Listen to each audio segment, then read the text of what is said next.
Welcome to this new lesson. तो आज का जो हमारा लेसन होगा वो government constitutional bodies, non constitutional bodies पे होगा। तो मैं ऑलरेडी ये जो बॉडीज़ हैं एक एक बॉडीज़ को कवर कर चुका हूँ, बट इस लेसन में खास ये होगा कि हम इस तरह का जो चार्ट है उससे वो डिस्कस करेंगे सारी बॉडीज़। तो अराउंड 20+ बॉडीज़ हैं इस तरह से, उसको हम 2 या 3 पार्ट में डिस्कस करेंगे। तो शुरू करते हैं। जो पहला है हमारा वो है national human right commission.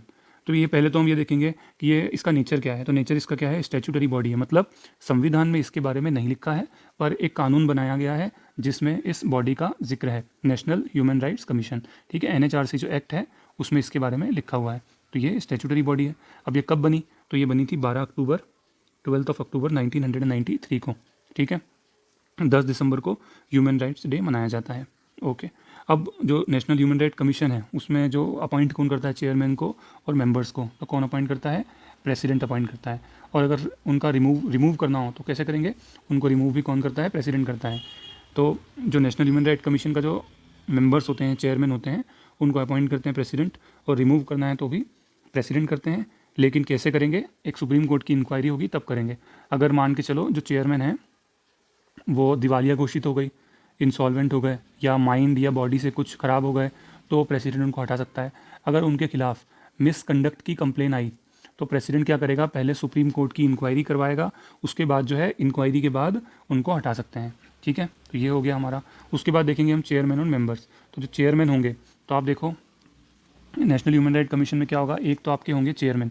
Chairman कौन हो सकते हैं, रिटायर्ड जज हो सकते हैं या फिर चीफ जस्टिस हो सकते हैं। ठीक है, उसके बाद एक जो होगा वो सुप्रीम कोर्ट के जज होंगे, वो एक मेंबर होगा। एक होंगे हाई कोर्ट के जज, 3 तो ये हो गए। इसके अलावा 3 मेंबर्स और होंगे, जिसमें से एक होगी आपकी फीमेल। इन तीनों के पास ह्यूमन राइट्स का एक्सपीरियंस होना चाहिए। तो ये कितने हो गए, 1 2 3, 3 + 3 6 हो गए।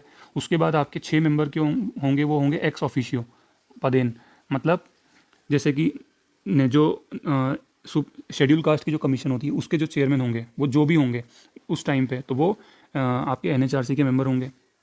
नेशनल SC/ST कमीशन होती है उसके मेंबर होंगे।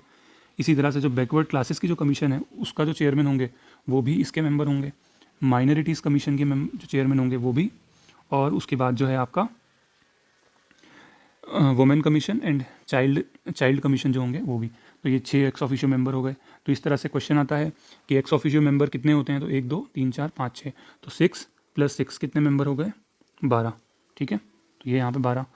इनका टेन्योर कितना होता है, तो इनका टेन्योर होता है 3 साल या फिर 70 ईयर्स ऑफ एज। ये 2019 में एक अमेंडमेंट आया था, उससे ये चेंज किया गया। ओके, अच्छा, उसके बाद इनको रीअपॉइंटमेंट की परमिशन होती है, तो यस ये रीअपॉइंट हो सकते हैं। हेडक्वार्टर कहाँ पे है NHRC का, दिल्ली में है। पहले चेयरमैन कौन थे NHRC के, तो रंगनाथ मिश्रा थे। उसके बाद सेकंड चेयरमैन कौन थे, वेंकट चेलिया। क्यों, हमको कई बार क्या होता है, आमतौर पे तो यही क्वेश्चन पूछा जाता है कि प्रेजेंट चेयरमैन कौन है और पहले चेयरमैन कौन थे। तो फर्स्ट चेयरमैन आपको मैंने बता दिया, रंगनाथ मिश्रा।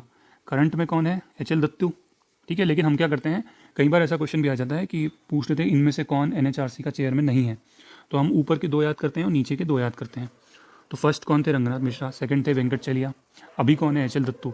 HL दत्तू से पहले कौन थे, तो जो अभी लोकपाल है, पहले लोकपाल पिनाकी चंद्र घोष, तो वो जो थे HL दत्तू से पहले वो थे। तो ये हमारी एक बॉडी खत्म, NHRC। ओके, अगर आपको डिटेल में देखना है तो मैंने डिटेल में लेसन बनाया हुआ है, 5 से 7 मिनट का है। उसके बाद हम आते हैं किस पे, नेशनल इलेक्शन कमीशन पे। इसका नेचर कैसा है, ये है कॉन्स्टिट्यूशनल बॉडी है। अब अगर ये कॉन्स्टिट्यूशनल बॉडी है तो कॉन्स्टिट्यूशन में इसका मेंशन कहाँ पे है, तो इसका मेंशन कॉन्स्टिट्यूशन में कहाँ पे है, इसका मेंशन है एक्स पार्ट 15 में। पार्ट 15 में आर्टिकल 324 से लेके तो 329 तक।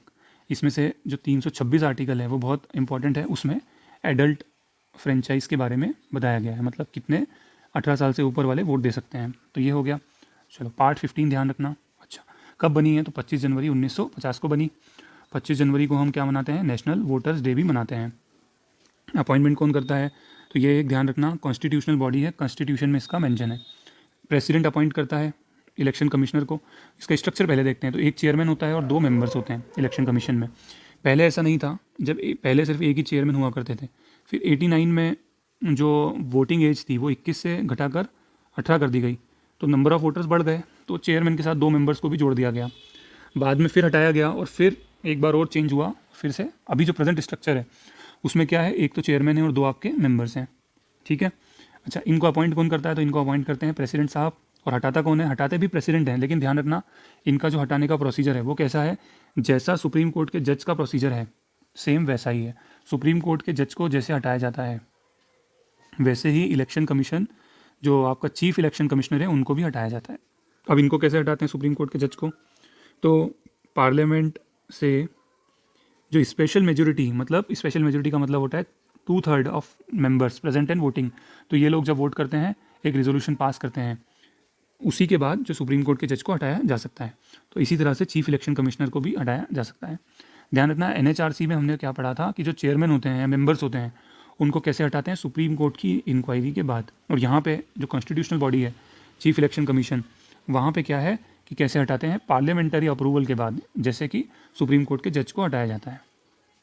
चलो, कार्यकाल टेन्योर क्या होता है इनका? तो 6 साल का होता है या 65 साल, ठीक है। और मेंबर्स का क्या होता है? 6 साल या 62 साल। हेड को कहाँ पे है ये? तो दिल्ली में है। पहले जो इलेक्शन कमिश्नर थे वो कौन थे? सुकुमार सेन। दूसरे कौन थे? कल्याण सुंदरम।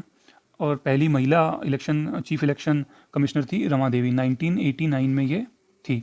अभी कौन है? तो अभी ध्यान रखना, ये अरोड़ा लिखा हुआ है बट अभी लेटेस्ट बता रहा हूँ, सुशील चंद्रा है। सुशील चंद्रा से पहले कौन थे? सुशील कुमार अरोड़ा, ठीक है। तो ये हो गया हमारा। अगली जो हमारी कॉन्स्टिट्यूशनल बॉडी है वो क्या है? हमारी यूपीएससी। तो UPSC is a constitutional body.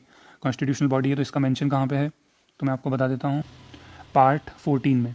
Part 14 में आर्टिकल 315 से लेके तो 323 तक। और इसके बाद शुरू हो जाता है पार्ट 15, 324 से 329, ठीक है। तो ये हो गया हमारा इलेक्शन कमीशन वाला। और पार्ट 14 में कौन आ गया? यूपीएससी। और यही आर्टिकल जो स्टेट पब्लिक सर्विस कमीशन होती है उनसे भी डील करता है, ठीक है। तो यूपीएससी, तो ये आर्टिकल्स मैंने आपको बता दिए। कब बनी? तो 1 अक्टूबर 1926 को बनी थी। ध्यान रखना, on recommendation of Lee commission. Hilton Young commission RBI से रिलेटेड है, ली कमीशन यूपीएससी से रिलेटेड है। कौन इसमें जो मेंबर्स होते हैं वो कितने होते हैं? एक तो चेयरमैन होते हैं और कुछ मेंबर्स और होते हैं। क्वालिफिकेशन संविधान में लिखी नहीं गई है, बस इतना लिखा गया है कि जो आधे मेंबर्स होने चाहिए उनको 10 साल का स्टेट या सेंट्रल गवर्नमेंट में जॉब का तजुर्बा होना चाहिए। इलेक्शन कमीशन में कोई भी क्वालिफिकेशन के बारे में नहीं लिखा हुआ है, ठीक है। कौन अपॉइंट करता है? तो प्रेसिडेंट अपॉइंट करते हैं। हटाया कैसे जाता है? तो हटाया कब जाता है? अगर इनको मिसकंडक्ट की इनकी कंप्लेन आती है तो सुप्रीम कोर्ट की इंक्वायरी के बाद हटाया जाता है। एक यूपी में यूपीपीसीएस मतलब उत्तर प्रदेश में एक एग्ज़ाम हुई, वहाँ पूछा गया कि 4 जो बॉडीज़ लिखी हुई थी कि उनमें से किसका रिमूवल सुप्रीम कोर्ट के जज के समान होता है, मतलब जैसे सुप्रीम कोर्ट के जज को हटाते हैं वैसे ही उन्हें भी। तो ध्यान रखना, एक तो इलेक्शन कमीशन जैसे सुप्रीम कोर्ट के जज को हटाते हैं वैसे ही इलेक्शन कमिश्नर को भी हटाते हैं। सीएजी का भी सिमिलर रिमूवल होता है। यूपीएससी, यूपीएससी एक कॉन्स्टिट्यूशनल बॉडी है, लेकिन इसका जो रिमूवल होता है वो सुप्रीम कोर्ट के जज के सेम सिमिलर नहीं होता। यहाँ पे क्या होता है? सिर्फ सुप्रीम कोर्ट इंक्वायरी करता है अगर प्रेसिडेंट बोलता है तो, और अगर वो इंक्वायरी में उसको चेयरमैन को दोषी पाया जाता है तो फिर हटा दिया जाता है, ठीक है। तो ये हो गया।